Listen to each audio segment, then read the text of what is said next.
বিসমিল্লাহির রহমানির রহিম। আসসালামু আলাইকুম। www.dailynewsstar.com ভার্চুয়াল এডিটর হাফেজ মাওলানা শাহজালাল গোলদার স্টুডিওর বাহির হতে অনুষ্ঠানগুলি এডিটিং এবং পরিচালনা করছেন। আজ আমার এখানে দুইজন সাংবাদিক উপস্থিত এবং ক্যামেরার পিছনে সিনিয়র সাংবাদিক শেখ কামাল উদ্দিন। ভার্চুয়াল এডিটর হাফেজ মাওলানা শাহজালাল গোলদার স্টুডিওর বাহির হতে অনুষ্ঠানগুলি এডিটিং পরিচালনা করছেন। শুরুতেই আজ আমাদের যেটা নিউজ স্টার ভবন, নিউজ স্টার ডিজিটাল স্টুডিও সৌজন্যে যে প্রতিষ্ঠানগুলো নিউজ স্টার গ্রুপের দৈনিক বেনাপোল, দৈনিক সবার আগে, উইকলি যশোর টাইমস, সাপ্তাহিক বাংলার 21, সাপ্তাহিক 21-এ, www.dailynewsstar.com রাষ্ট্রসংঘ নিবন্ধিত বাংলাদেশের একমাত্র অনলাইন ভিত্তিক news portal IPTV, NSTV, S A Goldar. The daily news star আর্থিক প্রতিষ্ঠান Al Madina money changer company limited, ধর্মীয় প্রতিষ্ঠান গোলদার বাড়ি জামে মসজিদ, গোলদার সিটি, বেনাপোল, যশোর। গ্রাজুয়েট গ্রুপের সারা বাংলাদেশের 11টি স্টেশনের 12টি পোস্টে কাস্টম সিয়ান্ডে প্রেজেন্ট ব্যবসা, আমদানি রপ্তানি মালামাল, বহির্বিশ্বে রপ্তানি এবং বিদেশ হতে আমদানিতব্য মালামাল খালাস করে থাকে। গ্রাজুয়েট গ্রুপের কাস্টমস সিয়ান্ডে present graduate international, Benapole, Dhaka ICD, Dhaka Pangaon, Dhaka air freight unit, Chattogram C EPZ, Teknaf Akhaura, Biral Burimari, সোনা মসজিদ হিলি। সেই সাথে আমাদের এই যে গ্রাজুয়েট গ্রুপের প্রতিষ্ঠান Goldar city market Benapole, hotel Benapole আবাসিক, গোলদার সিটি মার্কেট, আরামবাগ মতিঝিল, ঢাকা। শুরুতেই আজ আমাদের যে অনুষ্ঠান আমি এখানে পরিচালনা এবং রিভিউ করব নিউজগুলো, ডেইলি ভিউজের নিয়মিত অনুষ্ঠান এনএসটিভি নিউজ। শুরুতেই আমাদের যে এনএসটিভি গ্রুপের সংবাদপত্র এবং নিউজ পোর্টাল দি ডেইলি নিউজ স্টার, এই যে একটা নিউজ একজন একটা করে। বিসমিল্লাহির রহমানির রহিম। আসসালামু আলাইকুম। এনএসটিভি স্টুডিওতে সবাইকে স্বাগত। স্টুডিওতে উপস্থিত আছেন দি ডেইলি নিউজ স্টার সম্পাদক এবং ডেমোক্রেটিক বাংলাদেশের প্রেসিডেন্ট জনাব শাহজালাল আলী গোলদার। আসসালামু আলাইকুম। এবং আমাদের স্টুডিওতে উপস্থিত আছেন আমাদের নিউজ স্টার সিনিয়র সাংবাদিক জনাব বখতিয়ার আহমেদ লাবলু এবং শেখ কামাল হোসেন। তো আমি এই মুহূর্তে শিরোনাম পড়ছি, এর পরবর্তীতে শিরোনাম পড়বেন আমাদের লাবলু সাহেব, বখতিয়ার আহমেদ লাবলু।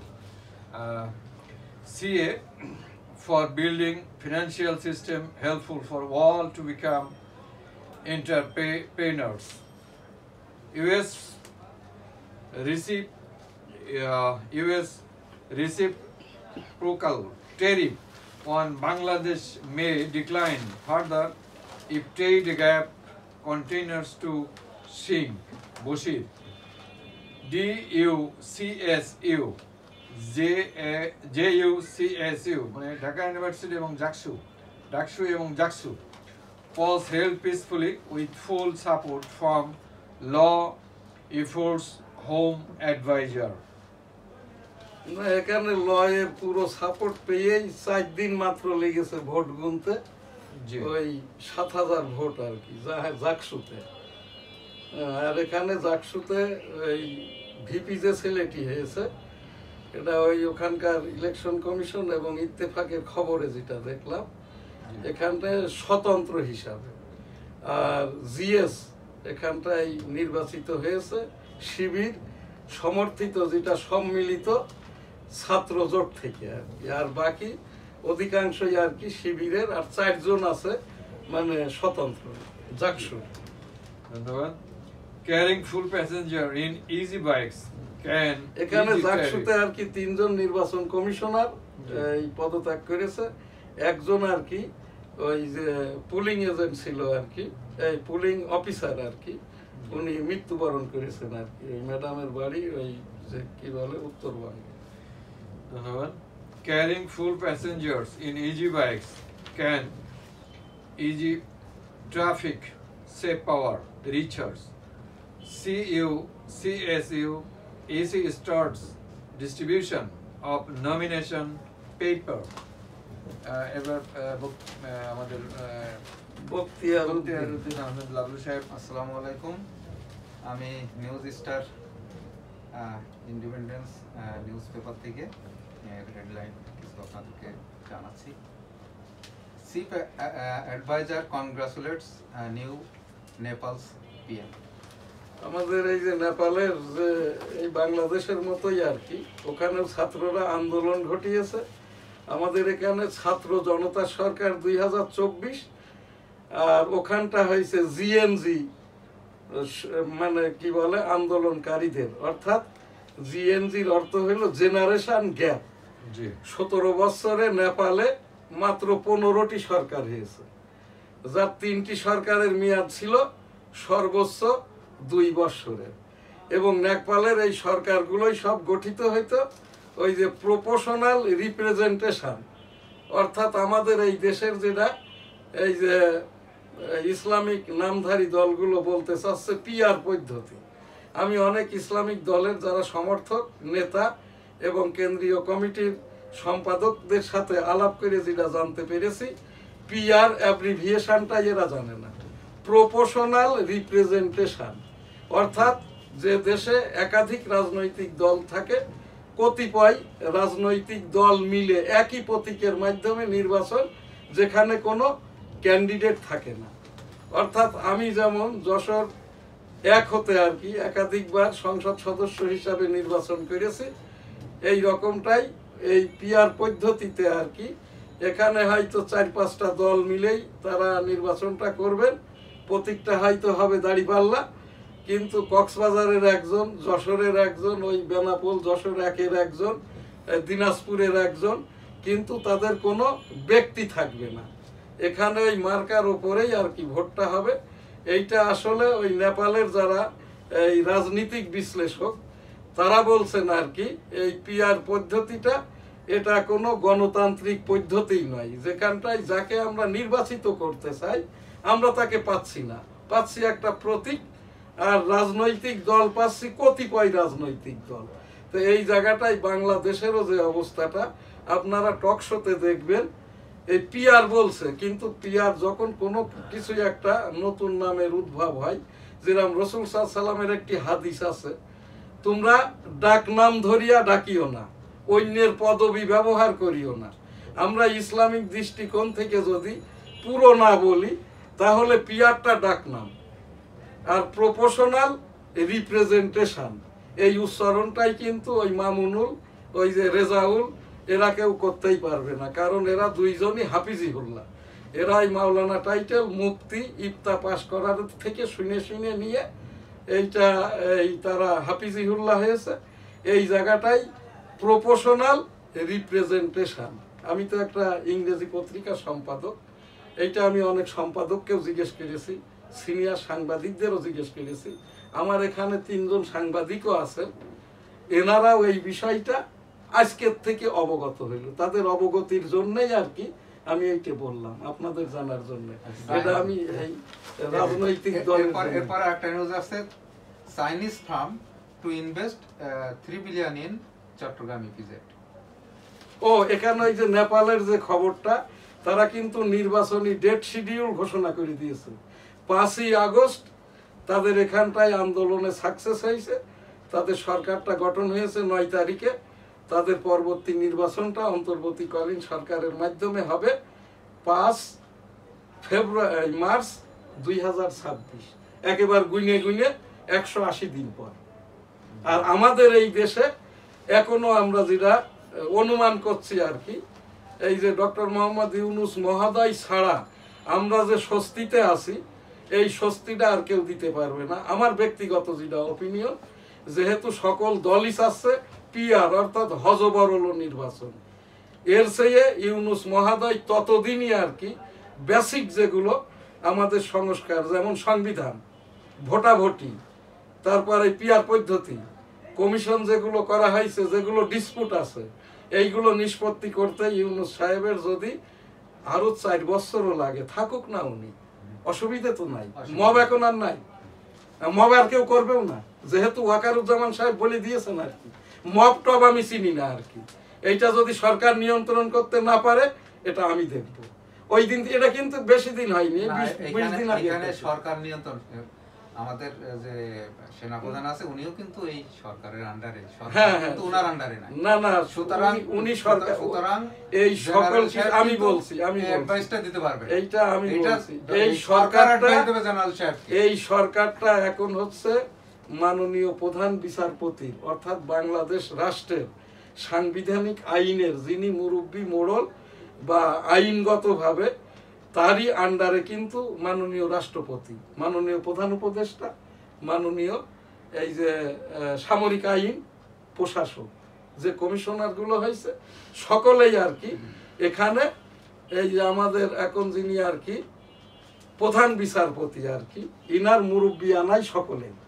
এখন যেহেতু উই আর আন্ডার মানে interim government and we are under এই যে interim government back military chief, এই যে অন্তর্বর্তীকালীন সরকারকে ব্যাক করছে কিন্তু সামরিক আইন প্রশাসক, আর ইনাদের সকলকেই পরামর্শটা দিতেছেন আইনগতভাবে মাননীয় প্রধান বিচারপতি। এরপরে একটা নিউজ আছে, UN general embassy vote for Hamas free Palestine state. এই যে যেটা নিরাপত্তা পরিষদ আর কি, জাতিসংঘ সহ আর কি, এখন সকলেই চাচ্ছে প্যালেস্টাইনটা স্বাধীন রাষ্ট্র হোক, স্বাধীন ভূমি হোক। এই ইতিমধ্যে তো 160টি দেশ কিন্তু স্বীকৃতি দিয়েছে স্বাধীন প্যালেস্টাইন রাষ্ট্র হিসাবে। আমরা আমাদের এই যে ইউটিউব থেকে আমরা 2017 সাল থেকে আমি ব্যক্তিগতভাবে 1987 সালে যখন ইয়াসির আরাফাত মহোদয় বাংলাদেশে আসে, তখন থেকেই আর কি আমি একটা ইস্তেগফার দোয়া করি এই ফিলিস্তিনিদের জন্য, ফিলিস্তিনি রাষ্ট্রের জন্য। ধন্যবাদ আপনাকে, তাদের জন্য দোয়া করে আমরাও সবাই ফিলিস্তিনি, আর এইটা আমাদের ইস্তেগফার দোয়াটা জারি আছে। আচ্ছা, Bangladesh had 9 lakhs unemployed graduate in 2024। 9 লক্ষ আর কি চাকরি করার মতো বেকার স্নাতক পাশ করা। এর ভিতরে তোমার এই ইয়ে আছে আর কি, কি বলে, পেশাদারি শিক্ষায় শিক্ষিত, যেমন ডাক্তার, ইঞ্জিনিয়ার, ভোকেশনাল, এই রকম করা। ভোকেশনালের পরে যারা স্নাতক ইকুইভ্যালেন্ট ডিপ্লোমা করছে আর কি, এর ভিতরে এই যে এলএলবি পাশ করা আছে। তারপরে এখানে টোটাল গ্রাজুয়েট, হ্যাঁ আমরা অল টুগেদার বলবো যারা গ্রাজুয়েট আছে এমন লোক 9 লক্ষ।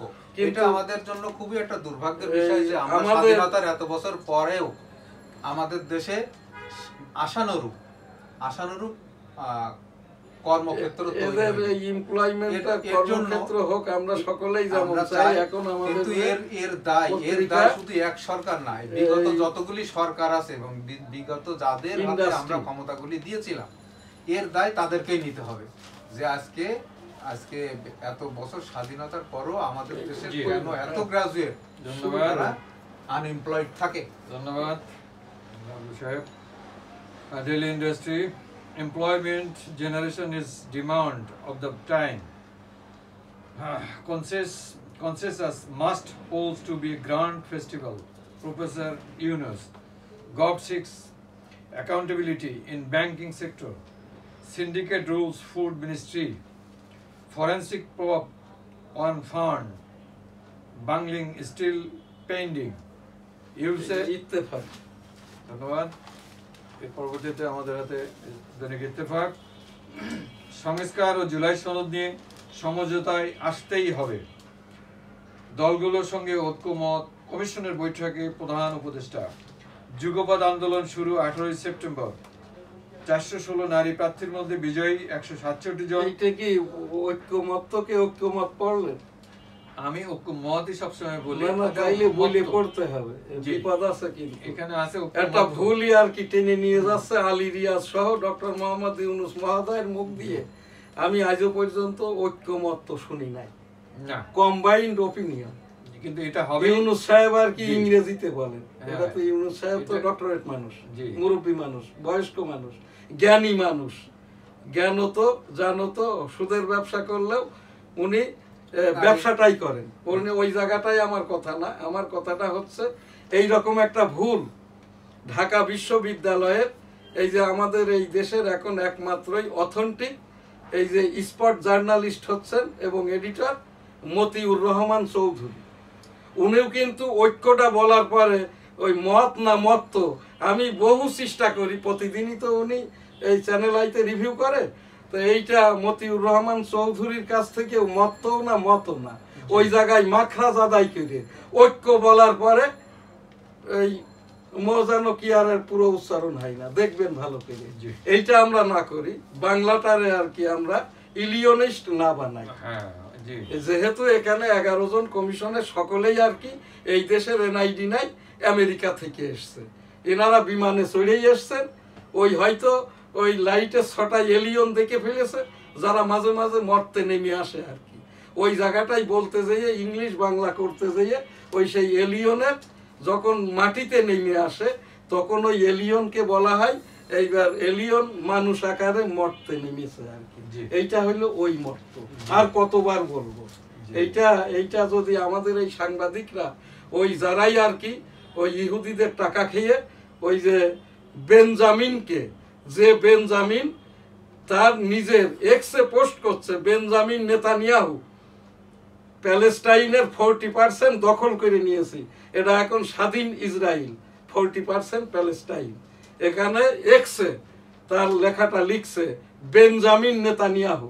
আর আমাদের এই দেশের এই যে সাংবাদিকরা এরা অতীব জুনিয়র, আমার সাংবাদিকতার বয়স এখন 39 বছর, 1988 সাল থেকে বেনাপোল বার্তার মাধ্যমে আমার সাংবাদিকতা শুরু।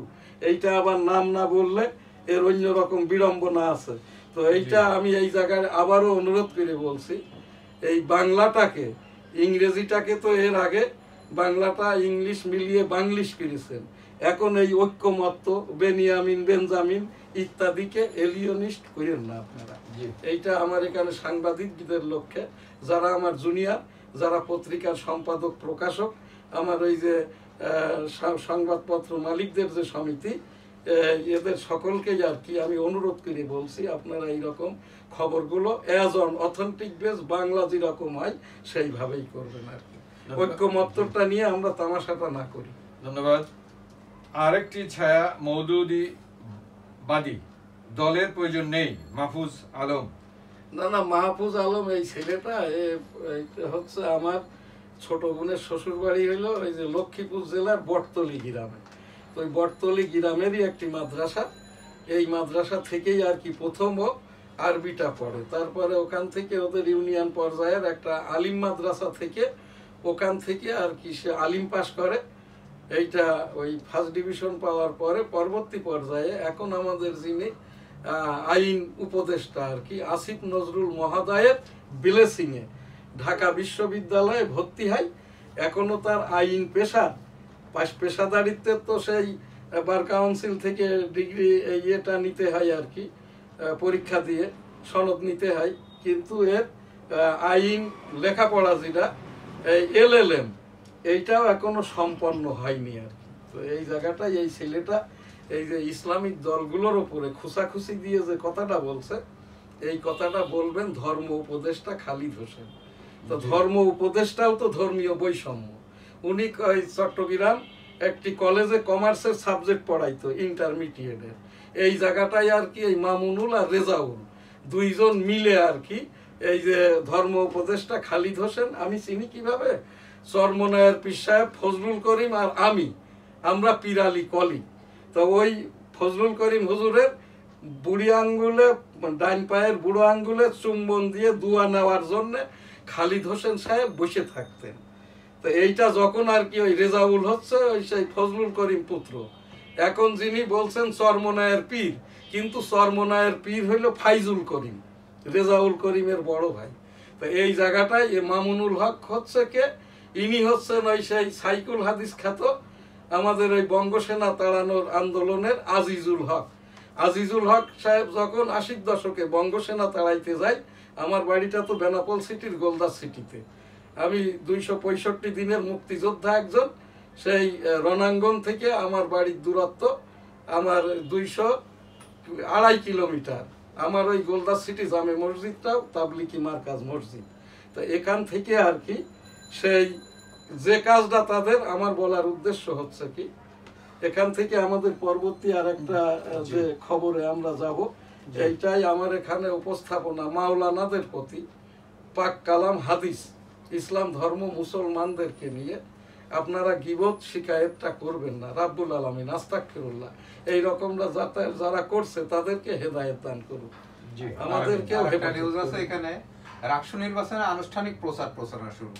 আমরা দেখেছি গত 2টা ইউনিভার্সিটি তারা তাদের নির্বাচন করেছে। এইটা আগাম কিছু এই নির্বাচনে বলার দরকার নাই, এখান থেকে শোনো লাভ। তারা সুন্দরভাবে ভোট দিতে পেরেছে বলে আমরা জানতে পেরেছি। এটা পরিপূর্ণ আশা করছি খবর হয় নাই। এর কারণে ছাত্র দল তাদের প্রার্থিতা প্রত্যাহার করেছে। এইটা নির্বাচনী ডেট শিডিউল হয় বাড়তে পারে, না হলে মামলা মোকদ্দমা হতে পারে।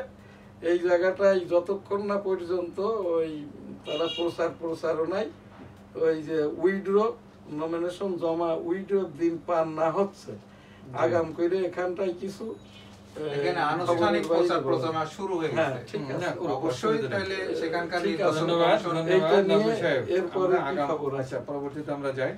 ভারতীয় ঝড়ে উড়ে গেল পাকিস্তান। চলতি বছর এ পর্যন্ত ডেঙ্গুতে 150 জনের মৃত্যু। যাবজ্জীবন কারাদণ্ডের মেয়াদ কমানোর চিন্তা করছে। ডেঙ্গুর ভয়াবহতা বেড়ে গেছে বিগত 1 মাসে। এই যে ফগারওয়ালারা নাই, অর্থাৎ মশার ওষুধ যারা দেয়, মশার ওষুধ তো থাকে না, ওই শব্দ মব্দ দূষণে যদি কিছু মশা না মরলেও আমাদের মানসিক বলটা কিন্তু বাড়ে। আমি এখানটায় স্থানীয় সরকারের উপদেষ্টা আছে কিনা জানি না, মাননীয় রাষ্ট্রপতি সচিব বরাবর উপস্থাপন করছি, সারা বাংলাদেশের স্বাস্থ্যের ওপরে, মশা তাড়ানোর ওপরে যারা এই যে হাসপাতাল ভিত্তিক ভারপ্রাপ্ত সিভিল সার্জন, এদের ওপরে একটা প্রজ্ঞাপন যাতে করে ইস্যু করা হয়, তাহলে সিভিল সার্জনগুলো এই যে মশার ওপরে তারা একটা নিজস্ব দায়িত্বে কর্তৃত্বে একজন সিভিল সার্জনের মনে হয় বাৎসরিক এই যে 50 লক্ষ বা 60 লক্ষ টাকা খরচ করার বাজেট থাকে।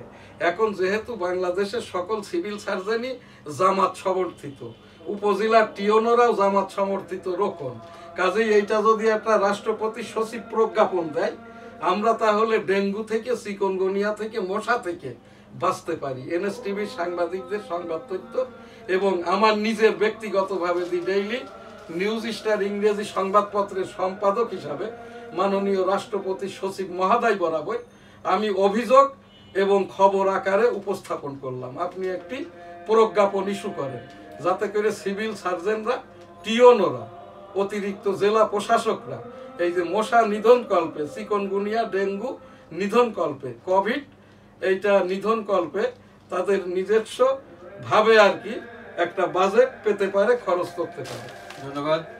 যুক্তরাষ্ট্রের শুল্ক হ্রাসের সম্ভাবনা রয়েছে, বাণিজ্য উপদেষ্টা নতুন দলের নিবন্ধন। এখানে ওই টিমও এসছে এই যুক্তরাষ্ট্রের। আমাদের তো 20% করা হয়েছিল, এই ট্যারিফ ডিউটিটা দিবে, কিন্তু আমাদের রপ্তানি মালের উপরে ডিউটি দিয়েই আমেরিকা কিনবে। ডিউটি যদি 1000% করে, বাংলাদেশি পোশাক যারা একবার পরেছে, বহুবার বলেছে, তারা কিন্তু ভিয়েতনাম, ইন্ডিয়া, শ্রীলঙ্কা, নেপাল এদের পোশাক কিনবে না। এরা বোতামের ঘর বানাইতে জানে না, টি শার্টের কলার বানাইতে জানে না, হাতা আলা শার্টের হাতা বানাইতে জানে না, ওই যে যেগুলো আমরা কি বলি এই স্লিপিং স্যুট এর তলাটা মানে ওই গোলাইতে পারে না। এই জন্য এইটা ডোনাল্ড ট্রাম্প দেখেছে, ওই যে ডোনাল্ড ট্রাম্পও বাংলাদেশেরই স্লিপিং স্যুটটা পরে, রাতে যেটা পরে ঘুমাইয়া। তো উনি যখন এইটা দেখেছে, আমাদের এই দেশে জিরো শুল্ক শুধু হবে না, আমরা আগের মতো করে ইনসেনটিভও পাবো। সাংবাদিক মহোদয়, এটা আমার আবেগের কথা না। যখন 5 কেজি তুলো এনে সুতো বানিয়ে গেরে করে টি শার্টের স্যাম্পল পাঠাইতো আর কি, তখন থেকেই আমি এই ব্যবসাটা করি। দেন দিয়ার ওয়াজ অন 987 ইরা। এইটা এর উপরে আমাদের, আমি ভর্তুকি চাই আমেরিকা থেকে। আমার পোশাক তোমরা পরবা, ঝালে ঝলে অম্বলে ভয় দেখাইবা। এই যে এটা এখন 1971 সাল না, এটা ডক্টর মোহাম্মদ ইউনুস মহোদয়ের সরকার। এ দায়ভার কিন্তু ইউনুস মহোদয়েরই আর কি। এটা ইউনুস সাহেবের দায়ভার থেকেও ইউনূস সাহেবের যারা বডি আছে, যারা উপদেষ্টা আছে, যারা এইসব নিয়ে কাজ করে, তাদের দায়িত্বটা সবচেয়ে বেশি আমি মনে করি। কারণ ইউনূস সাহেব প্রধান উপদেষ্টা, ওনার কিন্তু সব সেক্টরে ওইরকম পুঙ্খানুপুঙ্খভাবে দেখার সুযোগ নেই, কারণ সে হচ্ছে তো মানুষ একজন। ধন্যবাদ। নতুন দলের নিবন্ধন ত্রুটি জানালো, ঘাটতি ও পূরণ করতে বলল ইসি। নেপালে ভেঙে দেওয়া পার্লামেন্ট পুনর্বহাল করার সুপারিশ। ফরিদা পারভিনকে চোখের জলে শেষ বিদায়, কুষ্টিয়ায় সমাহিত। এবার পুয়ের্তো রিকোয় মার্কিন যুদ্ধ বিমান। গণতন্ত্র পুনঃপ্রতিষ্ঠায় ঐক্যবদ্ধভাবে কাজ করে যেতে হবে, তারেক রহমান। ভূমিকম্পে কাঁপল দেশ, দক্ষিণ এশিয়ার 6 দেশেও ভূকম্পন। ডাকসু নির্বাচন, ভোট গণনায় ত্রুটি, ফলাফলে গড় মিল। বেড়ায় হরতাল, ভাঙ্গায় সড়ক, রেলপথ অবরোধ। ভাটফুলের এত গুণ, নিন্দা জানিয়ে 3 পদক্ষেপ ঘোষণা অন্তর্বর্তী সরকারের। এই ছিল ইত্তেফাকের। আর সময় দেওয়া যাচ্ছে না, এখন আমাদের যেটা অনুষ্ঠান হজ ওমরা, এখন আমাদের এই প্রোগ্রাম তো টাইম শিডিউল মেইনটেইন করে। ভূমিকম্প নিয়ে আমি দুই একটা কথা বলতে চাই। এই ভূমিকম্প একটা ন্যাশনাল, একটা আল্লাহর তরফ থেকে একটা ওয়ার্নিং। এটা বিভিন্ন দেশে এর ভয়াবহতা সম্পর্কে আমরা দেখেছি। আল্লাহ না করুক, আমাদের ঢাকা শহর একটা নাজুক শহর, এখানে প্রচুর মানুষ অল্প জায়গায় বসবাস করি। তো এই ভূমিকম্পর অ্যালার্মিংটা আমাদের জরুরি, এবং আমি এই সরকারকে অনুরোধ করব, এই আপনার জনসচেতনতাই জানে তারা এটা উপস্থাপন করতে হবে রাষ্ট্রপতি সচিব মহোদয় বরাবর, এবং এটা উপস্থাপন করলাম আমি। ভয়াবহতা এর আগে আমরা দেখেছি।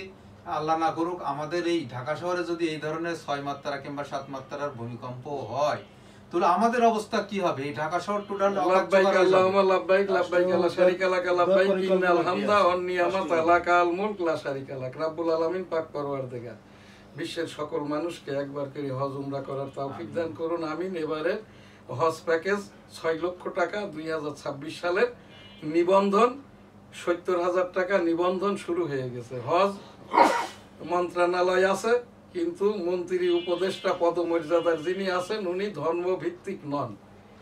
এই জায়গাটায় আমার উপস্থাপনা। গতবার হজের টাকা 1,500 কোটি হজ বরল হয়েছে, এবারে যে সম্ভাবনার কথা বলা হয়েছে তাতে 4,200 কোটি টাকা। এখান থেকে আর কি আমার যে উপস্থাপনা, ভারতের পশ্চিম বাংলার মতো করে আমাদের দেশের সকল শ্রেণীর সকল হাজী সাহেবকে 6 লক্ষ টাকার স্থলে 50% অর্থাৎ 3 লক্ষ টাকা করে রাষ্ট্রীয় ভর্তুকি দেওয়া হোক হজের ওপরে। তাহলে আমাদের এই দেশের মুরব্বী যারা, আমাদের বাপ দাদারা আর কি, যারা জমি জায়গা বেচে, ভিটে বাড়ি বেচে হজে যান আর কি, তাহলে হয়তো তারা এখান থেকে কিছুটা সুবিধা পাবে। আর এই জায়গাটায় হজ নিয়ে যেটা হচ্ছে, যেহেতু হজ মন্ত্রণালয়, ধর্মীয় মন্ত্রণালয়, ইসলামিক ফাউন্ডেশন, এইটা রাষ্ট্রপতির অধ্যাদেশ এবং ধর্ম মন্ত্রণালয়ের বিধি দ্বারা পরিচালিত হয়। আমি এইগুলি রাষ্ট্রপতি সচিব বরাবর উপস্থাপন করলাম। ইসলামিক নিউজ মসজিদ, কাকরাইল, বাইতুল মুকাররম। কাকরাইলের যে তাবলিগটাকে 2.5 খণ্ড হয়েছিল, সেই 1 খণ্ডের মালিক আর কি মাওলানা জুবায়ের 80 বছর বয়সে সারা বিশ্বের তাবলিগি মুরব্বী হতে, বাংলাদেশের মুরব্বী হতে, কাকরাইল এবং টঙ্গীর ইস্তেমার মুরব্বী হতে স্বেচ্ছায় 80 বছর বয়সে এই যে অবসরে গেছেন। কাকরাইল মার্কাজে কোনো নিয়মতান্ত্রিক নিয়মিত খতিব নাই, পেশ ইমামও নাই। ইসলামিক ফাউন্ডেশনের ডিজি মহোদয় বরাবর এনএসটিভি টেবিল থেকে অভিযোগ আকারে উপস্থাপনা, এই যে কাকরাইল মার্কাজে একজন নিয়মিত খতিব এবং পেশ ইমাম নিয়মিতভাবে পদায়িত করা হোক। সেই রকমটা ভাবে বাইতুল মুকাররমের পূর্ব সদর গেট এখনো সাফসুতরা হয় নাই। বাইতুল মুকাররমের পরিচালনাকারী ইসলামিক ফাউন্ডেশনের পরিচ্ছন্নতা, এই যে পরিচালক, যিনি একসময় পরিচালক পরিচ্ছন্নতা, আমার এখানেও অনুষ্ঠান করেছি 1987 সাল থেকে। আমি এই বাইতুল মুকাররমের পূর্ব সদর গেটের ওপরে নিউজ করে চলেছি। এখান থেকে কখনো তারা বলেন, আমি সরাসরি কথাও বলেছি।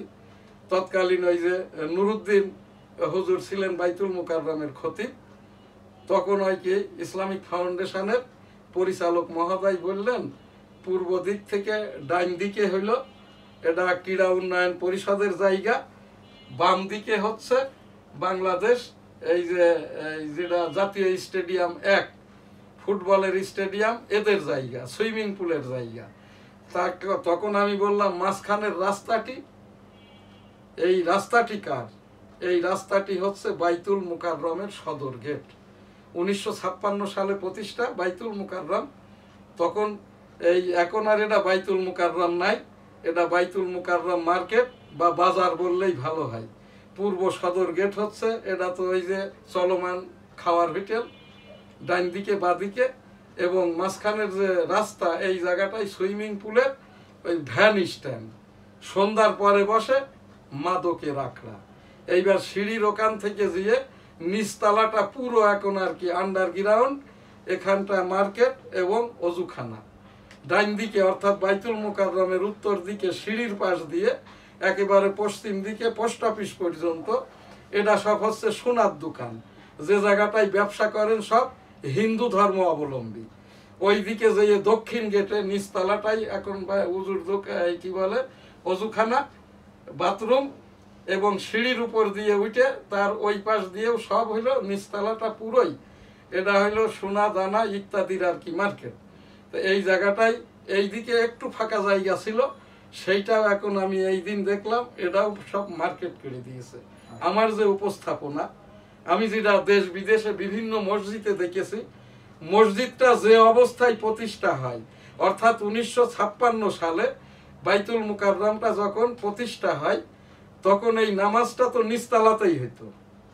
এইটা এখন নিচতলা মার্কেট করে দিয়ে ওপরে গেলে নামাজটা সিদ্ধ হচ্ছে কি হচ্ছে না এটা বলতে পারবেন মুফতি মহোদয়রা।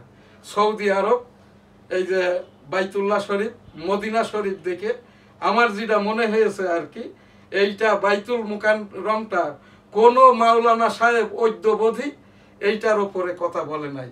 আমি এই জায়গায় কেন বলি, কি বিষয় ইত্যাদি, এর ওপরেও আমাকে অনেক সময় অনেক রকমের আর কি বিড়ম্বনায় পড়তে হয়েছে। আমি এখন যে বাইতুল মুকাররমের নিয়মিত মুসল্লি ক্যাপাসিটি 7 তলা মসজিদের 42,000, জুমার দিন লক্ষাধিক।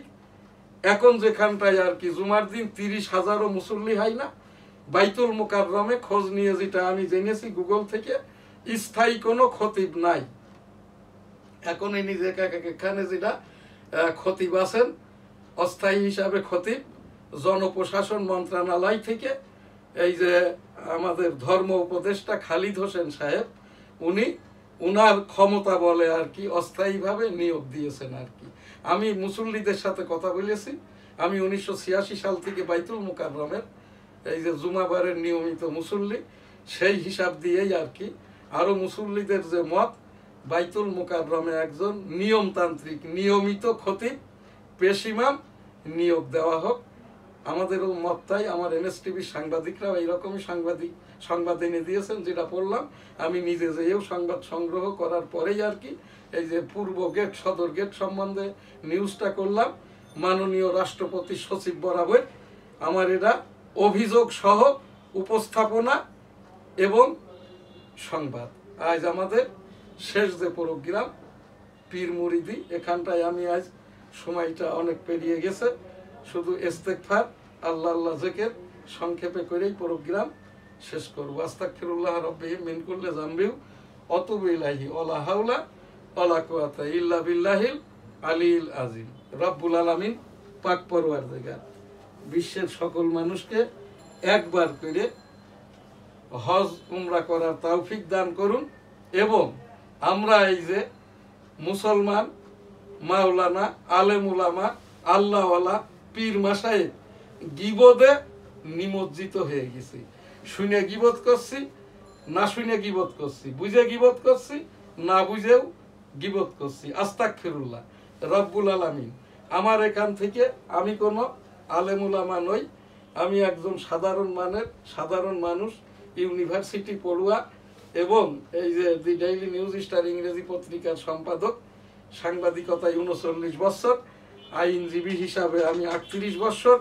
আমার এখান থেকে এই যে পীর মুরিদি অনুষ্ঠানটা, ইস্তেগফার অনুষ্ঠানটা করি একমাত্রই আর কি এই যে আমরা যারা যে ভুলটা করছি, জেনে না জেনে, বুঝে না বুঝে,